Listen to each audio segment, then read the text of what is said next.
kaum dangu kumadaramang sadayana. Alhamdulillah mangjaya aya hibar rebang duati para wargi tiasa mancen tugas neraskeun hanca dongeng nu katunda. Sarios nyambung judulna Randa Bengsrat ayeuna nincak bagian ke-28. Ieu dongeng karangan Kileksa paramitra sadaya. Para mitra kaum dangu, kocapkeun tukang bajigur meresan gelas kalotol. Bari ngararasakeun kanyeri mun teu lebar ku dagangan mah hayang buru-buru bali. Lantaran sieun kusama jeung karmo bisi daratang deui.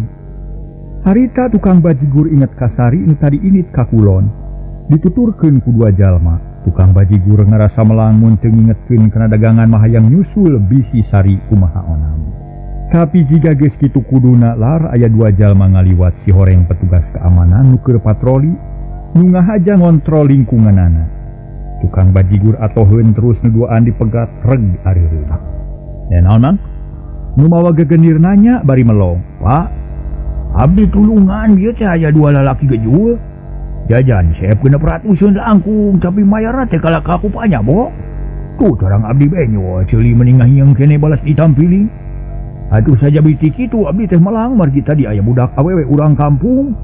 Lempang sorangan ka kulon dituturkeun ku jajak kabar gajul teh. Aku margi kitu mugi kersanang tayungan we ka eta budak kawatos. Cek tukang bajigur dari anaker. Nyaritana bari pepeta jeung tutunjuk. Kumaha deganana? Musa urang jangkung leutik make jaket hejo nu hiji deui rada musakel make jaket hideung. Nuhun mang. Lewas dua petugas keamanan laleumpang maju ngulon. Sajurusan jeung ditujuk ku Samad Katut Karmo.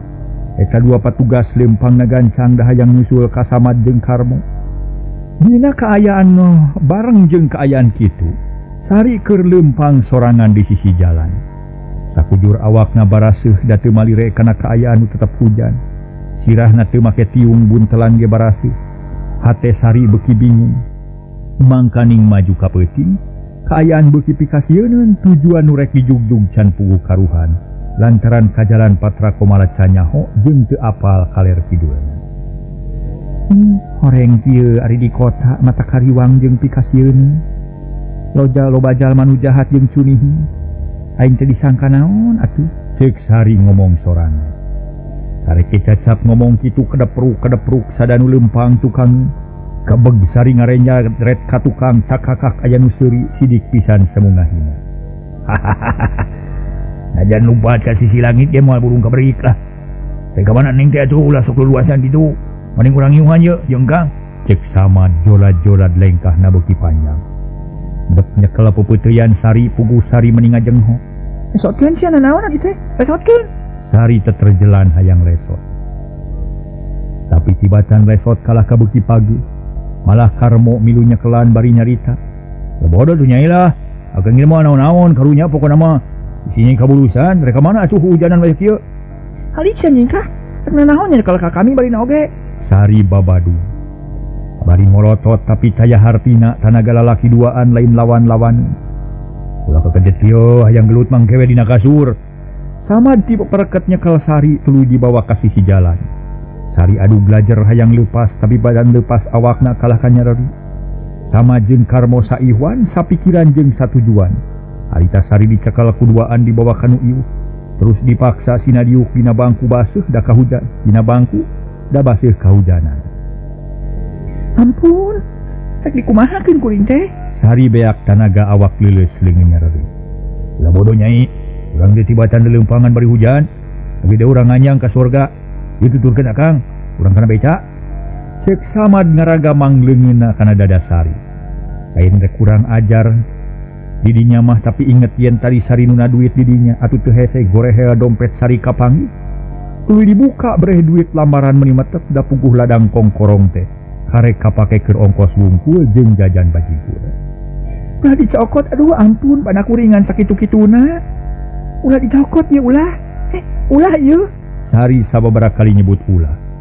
Tapi Samad kalah ka ngagak-gak seuri tuluy nyokot duit di jero dompet. Duit dikukud taya nu nyesa. Lumayan 2 botoleun. Pokna bari tuluy ngasupkeun dompet kana jero kutang Sari. Bari rada ngope pangpuguh we Sari menita terjelan bari babadug jabak keuheu duit dicokot. Hehe. Ulah galaknya ieu mendingin urut lah ngarasa senang. Ceuk Karmo bari ngarangkul Sari. Maksud nama hayang ngagalentor sabab kabitaku gelisna. Tapi tika jauhan aya ngagedi lempang duaan bangun rusuh sabab geus nempo yen dinya aya nu nyurigakeun. Harita Samad rada telik matana pok ngomong ngaharewos ka Karmo. Jadi mo aya cucunguk. Bari nunjuk gancang Karmo teh cengkat ngeuteub kana duaan bari pok nyarita. Ya dol geus nempokeun ka urang jiga nama ieu teh. Mbak Becamat. Buru-buru si katewak manten. Ceneng Samad luncat ka sisi jalan megat beca nu kaparengan ngaliwat bari jeung kosong. Reg beca eureun nu bogana merongos ambekeun. Ari sabab asa dikagokan ku Samad, tapi Samad teu gugup pok ngomong. 10.000 ngangin ya, bawa dewe ka Cikutra. Itu pemajikan punung teu beunang dibawa balik ya. Mana jelmana? Tukang beca. Laler amarahna kacewas ku 10.000 mangka ninglain duit saeutik-saeutik. Bawa ka dieu moy urang kada becakeun cara ya. Samad ngagupayan Karmo. Reganyang sari dipayang bangun hampang najan teterjelan ge dipaksa.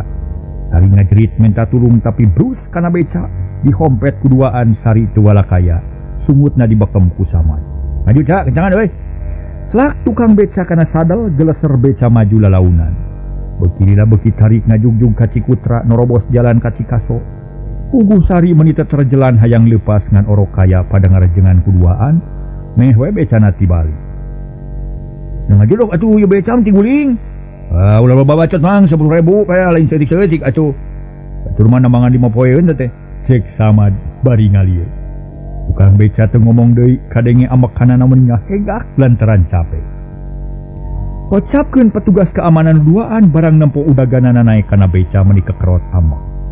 Terengbeng lumpat budak beca nu mawa Samad jeung Karmo. Katut misari gero salah saurang ngagorok. "Beca, eureun euy eureun. Awas mun teu eureun sia." Bari tuluy lumpat nyusul beca.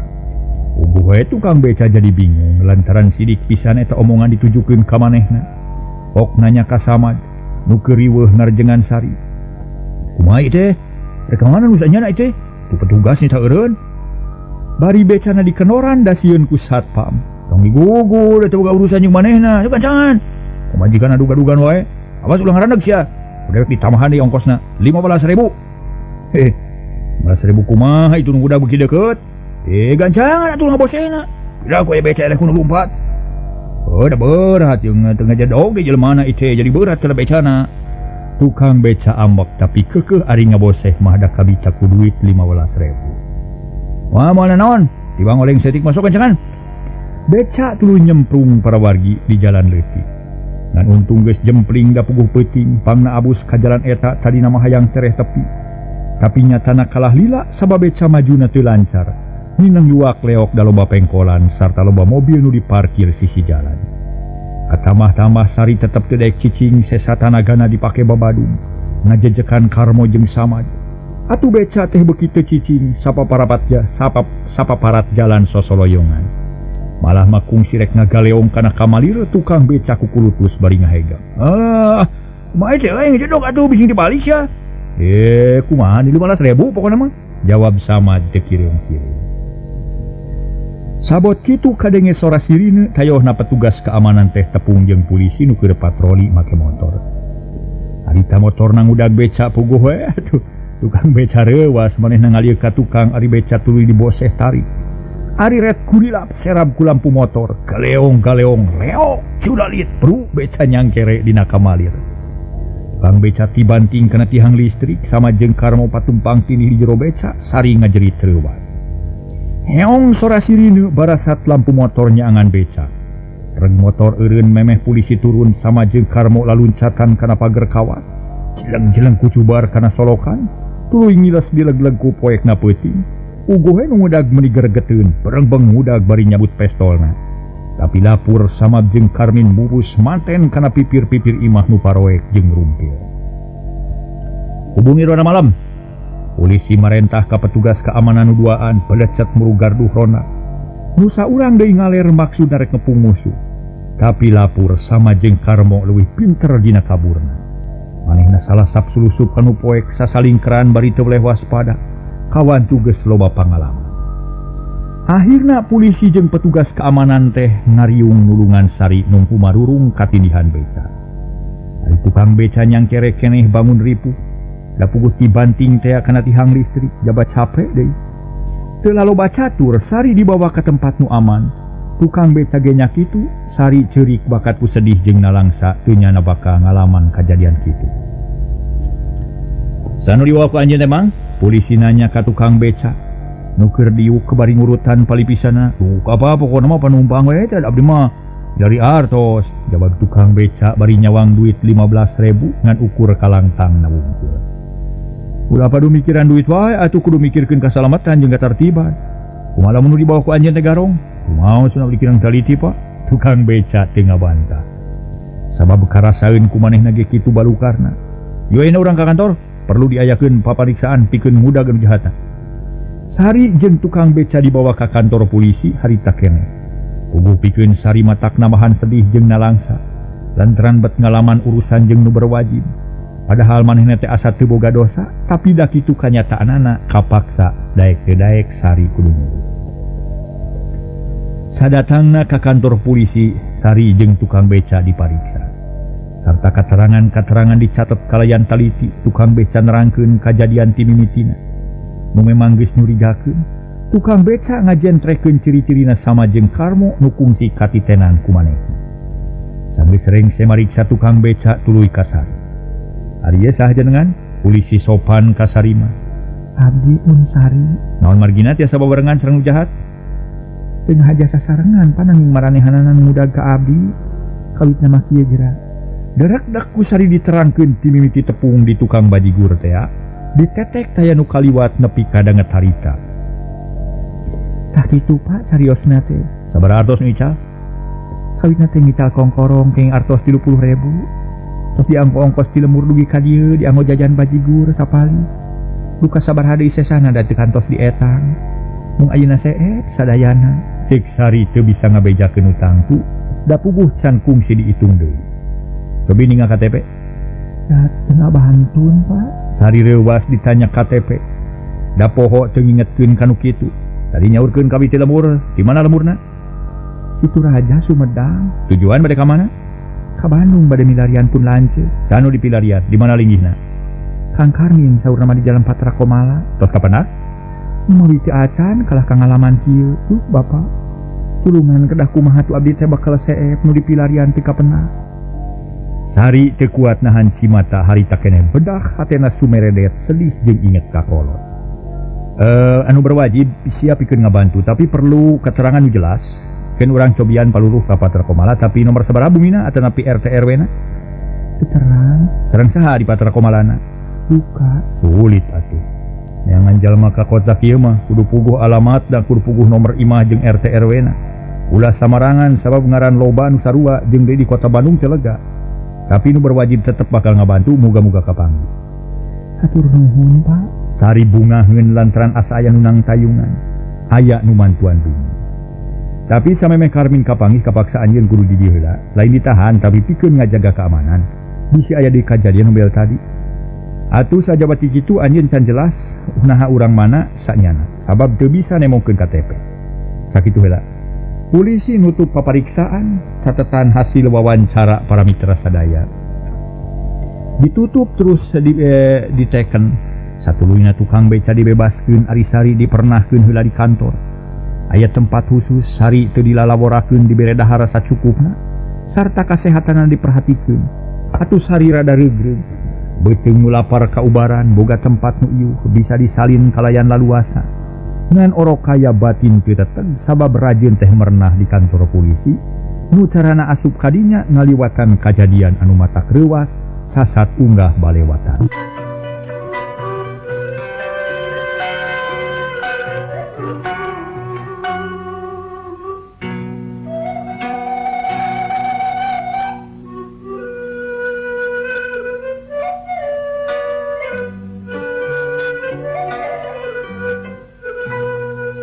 Pamitra kaomdam kacaturkeun komandan jaga peuting eta. Marentah ka anak buah napikeun ngayakeun panalung ti kanu taliti. Penghinaan dua penjahat anu beunang kateranganna teh sarta dicokot hiji kasimpulan yen dua anteh mirip-mirip dua penjahat nu kungsi kacerat sababaraha waktu ka tukang. Sahiji katara dina cara-cara ngajalankeun kajahatan, kaduana dina dedegan jeung cara make pakean. Atuh anggota polisi harita keneh ngayakeun hubungan jeung nu sejen, mere katerangan yen aya residipis nu ngajalankeun kajahatanana di daerah Cicadas jeung sabudeurina. Sekarang coba adakan patroli besok siang cari saudara Karmin. Yaitu alamatnya disinyalir ataupun sesuai dengan keterangan wanita itu ke Jalan Patra Komala. Walaupun alamat tidak jelas, usaha tetap harus dijalankan. Siapa? Siap. Anak buahna ngajawab tandas geus kitu terus ngajalankeun tugasna masing-masing. Mukana motor nu lempang jeung anu ngahbungi pos-pos ronda. Di kantor polisi tinggal duaan nu tugas ngajaga pos, sari ngahulang di kamar heureuh. Dicangan ku lampu listrik 10 watt sari ngahalamun. Inget ka indung bapana jeung inget ka Karmin nu can puguh di mana ayana. Gusti. Nah abdi teh bet ngalaman kieu horeng teu gampang neangan Kang Karmin teh. Ya Allah, mugi Gusti nepangkeun abdi sareng anjeunna. Da Gusti mah maha kawasa. Sareng maha uninga kana naon-naon anu karanapan ku abdi. CKT Sari bari ngumarat si panon beungeutna pias ditapukreun. Peuting beuki jempling hawa karasa tiris. Sari murungkut bakat ku tiris tapi teu bisa magar kumaha da puguh teu boga simut. Kantor polisi lain hotel di dinya ukur aya samaksa heulai. Eueuh bantal-bantal acan puguh we Sari beuki sedih.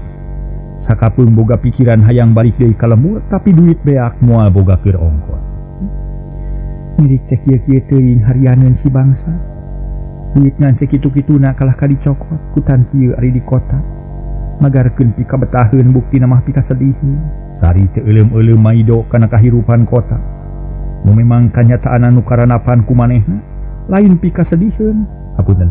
Ku manehna teh ngan saukur pika sediheuh da pugu ari jol ari cilaka.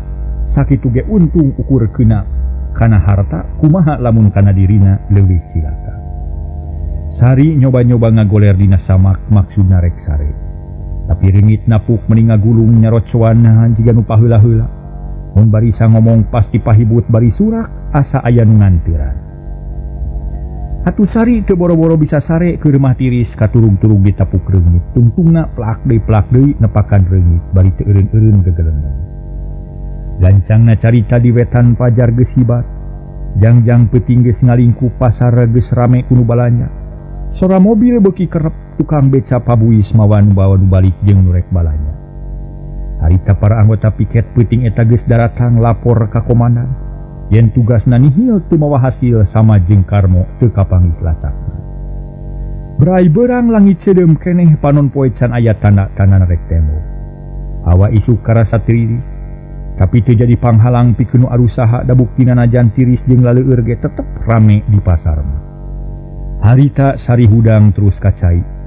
Daya nuduhkeun ku salah saurang anggota piket kira-kira jam 7. Sari geus merenah dibereci kopi sagelas jeung roti bakar hiji. Komandan jaga jeung anggota piket geus gigilir. Tugas jeung itu ieuna geus saserah terima. Sagala rupa pasualan geus dilimpahkeun ka nu anyar. Urusan Sari ayeuna dicekel ku petugas anyar. Atuh teu diengkekeun deui harita keneh komandan jaga marentah ka salah saurang anggotana pikeun maluruh Karmin ka Jalan Patra Komala. Sari bungah para mitra sadaya kulantaran aya harepan pikeun kapanggih.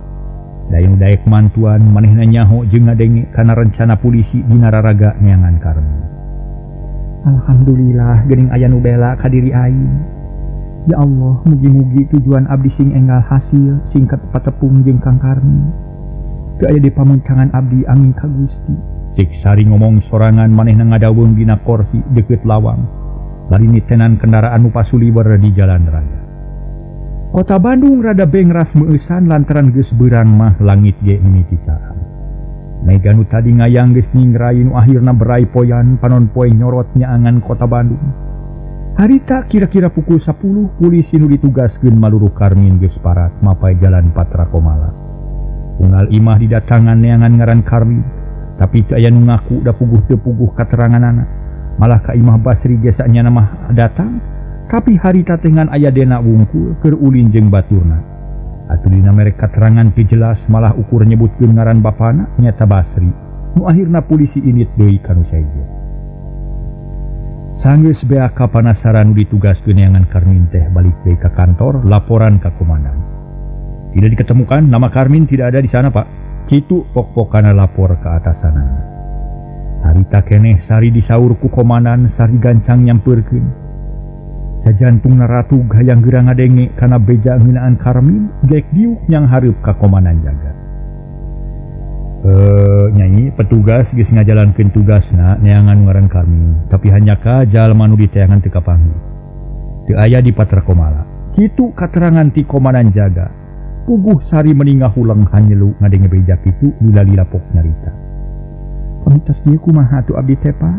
Geus aya putusan yen anjeun bakal dipulangkeun deui ka daerah asal. Nyatana ka Situ Raja Sumedang. Ongkos diganti tanggung ku pamarentah dina hal ieu nu bertanggung jawab nyata polisi. Bapak abdi teh hoyong tepang heula sareng pun lanceuk. Moal aya hartosna wangsul oge Pak. Hari pun lanceuk teu aya mah tulungan mugi kersama parinbidi ka abdi kanggo milarian pun lanceuk. Cek sari terang-terangan. Manehna teu hayang balik ka lembur lamun teu bareng jeung Karmin. Kahiji para mitra erak ku kolotna atuh kaduana. Sieun ku balad-balad Mirja bisine teuli ka manehna. Cuma dituluykeun gaya bisi matak sangsara. Lantaran nu diturun teangan teh teu puguh alamatna. Jeung deui anjeun teu mawa kartu keterangan penduduk, ieu teh sanyana mah melanggar hukum. Di dieu polisi geus mere kawijaksanaan nyatana mulangkeun anjeun ka daerah asal. Ieu teh hiji-hijina jalan nu hade, pikeun nyegah kana kajadian nu teu dipiharep. Jadi wayahna kudu ngagugu ayeuna keneh rek dijajabkeun ka terminal sarta ongkos ditanggung ku di dieu. Si komandan jaga tandesna keur teu mere kasempetan pikeun usut.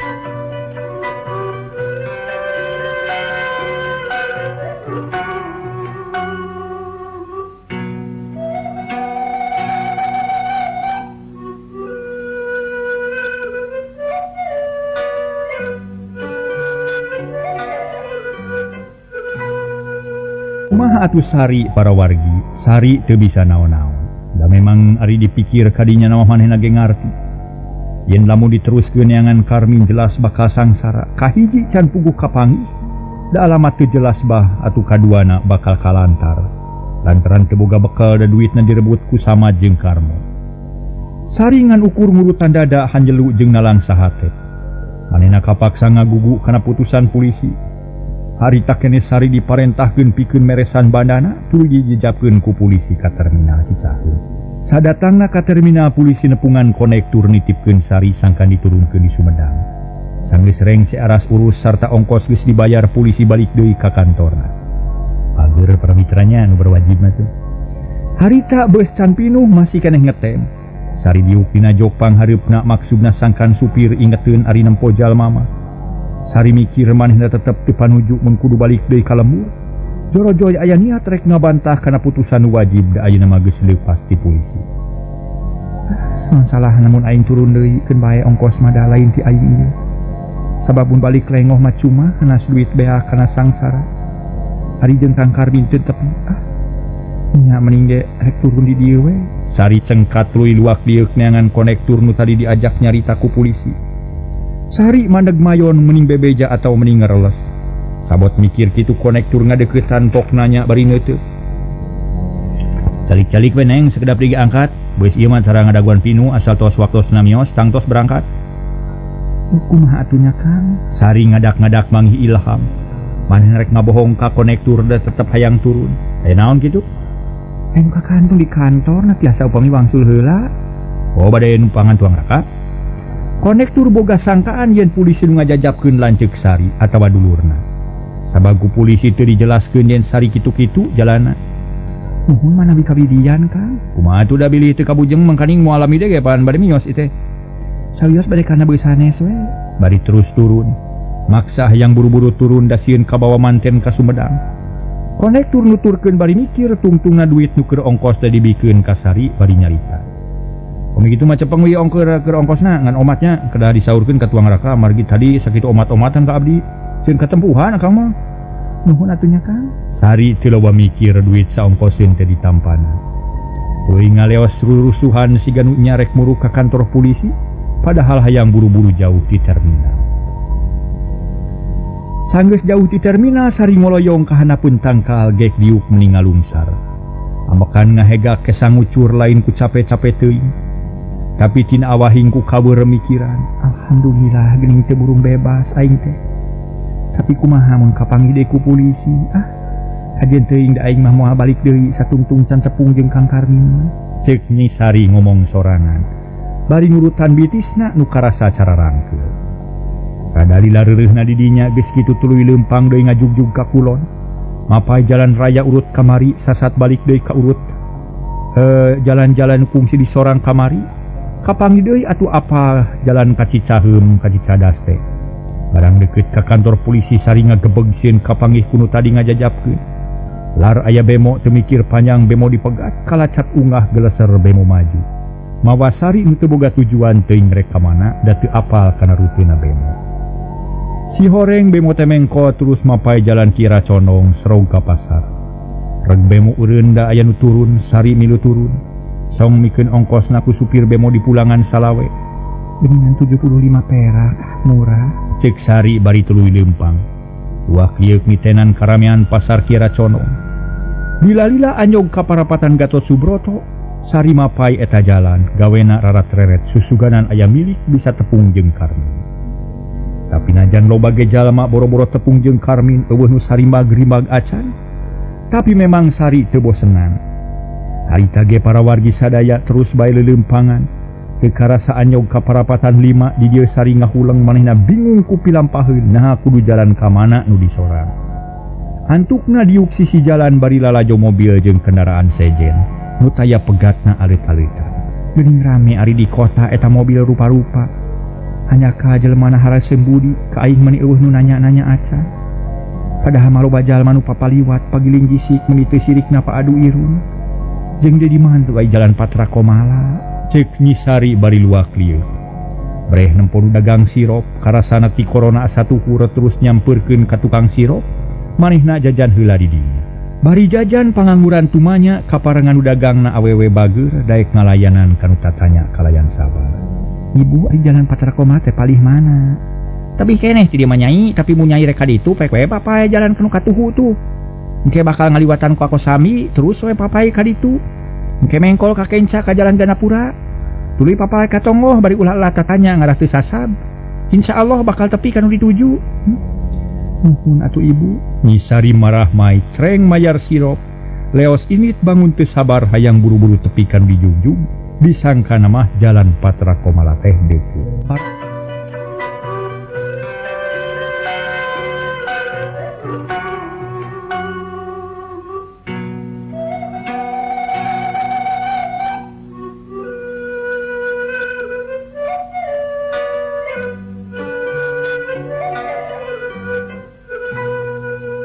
Para mitra kaum dangu kocapkeun di parapatan Sari ngarasa bingung.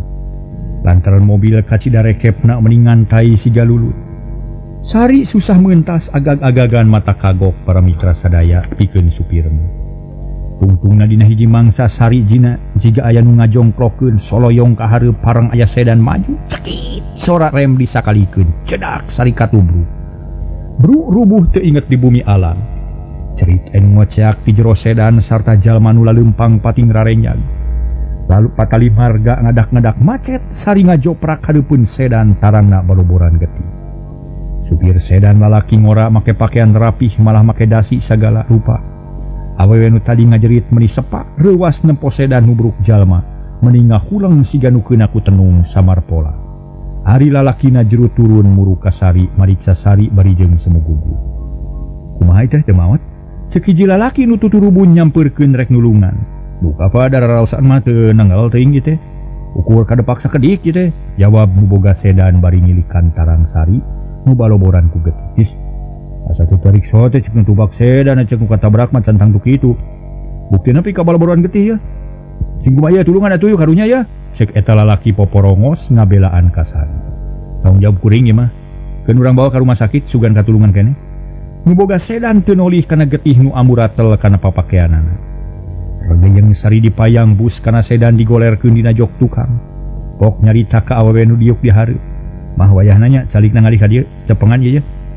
Pokna bari nunjuk ka Sari nu ngalempreh teu eling-eling. Gancang eta awewe pindah ka tukang tapi ari hatena mah teuing rido ting henteu. Nganu tetela mah teu wani baha. Ari lalakina nu katelah Yunus gek diuk tukangeun setir. Kerung mesin sedan dihirupan lampu hareup dihurungkeun. Tuluy maju lalaunan leok mengkol ka jalan Sunda, dius ngajugjug ka rumah sakit nu aya di jalan Tamblong. Tekung silila puyo polisi ka tempat kejadian tapi elat nu cilaka jeung nu nabrakna geus eueuh. Atuh ukur nanyakeun nu kaparengan nyaksian, geus kitu polisi indit deui sabab patali marga geus lancar deui. Kacaturkeun sari geus tepi ka rumah sakit Tamblong. Puskesmas teh langsung dipariksa ku dokter nu aya di dinya. Sari ditulungan sakumaha mistina barang geus rengse papariksaan. Yunus nyamperkeun ka dokter menta katerangan ngeunaan diri Sari. Kumaha dok? Cek Yunus hatena can teteg sieun Sari tepi ka hanteuna sababat tatu dina sirahna. Alhamdulillah katulungan keneh.